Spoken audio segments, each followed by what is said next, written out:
कक्षा 7 अभ्यास 3B सांख्यिकी का 3A पढ़ा चुके हैं पहले वाले वीडियो में।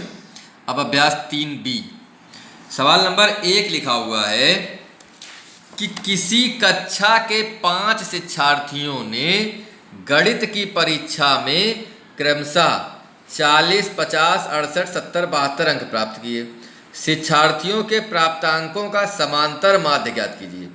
समांतर माध्य, तो समांतर माध्य का सूत्र जो होता है वो होता है समांतर माध्य। इसको हम x के ऊपर ये डंडी लगा दी, इसको बोलते हैं x बार।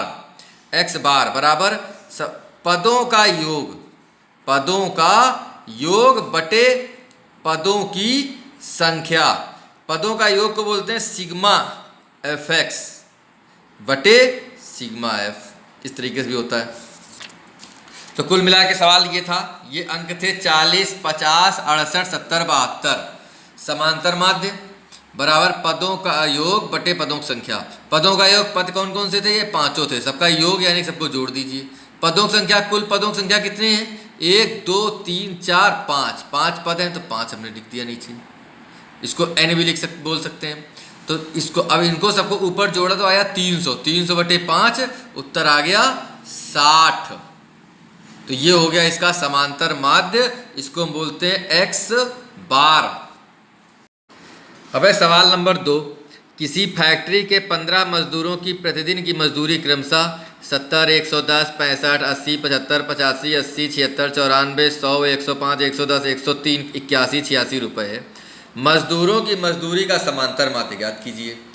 तो सवाल नंबर 1 की ही तरह समांतर माध्य का सूत्र क्या होता है?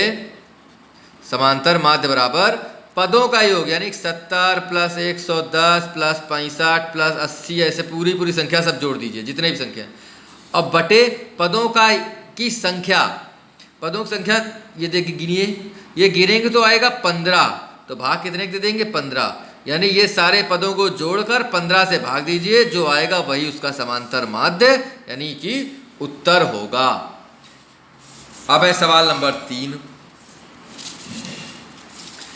नीचे दी गई सारणी के आंकड़ों का समांतर माध्य ज्ञात कीजिए। और पद दिए गए हैं, बारंबारता दी गई है। जो पद होते हैं इसको हम लोग x मान लेते हैं और बारंबारता को f मान लेते हैं। तो हमने सारणी को इस प्रकार से बना दिया। पद हो गए x 4, 6, 8, 10, 12, 14। बारंबारता हो गई f 3, 4, 2, 2, 6, 8। सूत्र होता है सिग्मा fx यानी सिग्मा f इंटू x।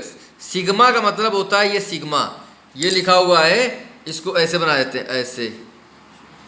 ये है सिग्मा। सिग्मा का मतलब होता है योग और f इंटू एक्स। अब देखिए सिग्मा f यानी कि सबका योग, f का योग सिग्मा। fx यानी f इंटू एक्स गुणा करा दिए। 4 3 12, 6 चौको 24, 8 दूनी 16, 10 दूनी 20, 12 छंग 72, 14 8 112।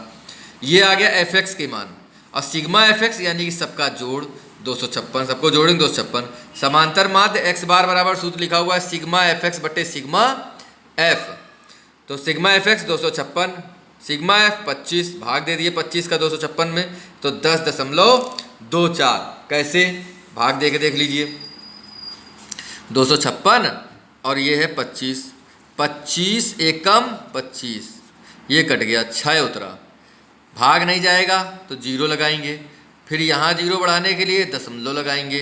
अब 25 दूनी 50, 0 6 में 5 गए 1, दशमलव लगा हुआ है इसलिए 1 0 अपनी तरफ से हर बार बढ़ा सकते हैं। 25 चौको 100 कट गया, तो 10.24 आया। तो ये इसका समांतर माध्य हो जाएगा। समांतर माध्य का कोई भी मात्रक नहीं होता है।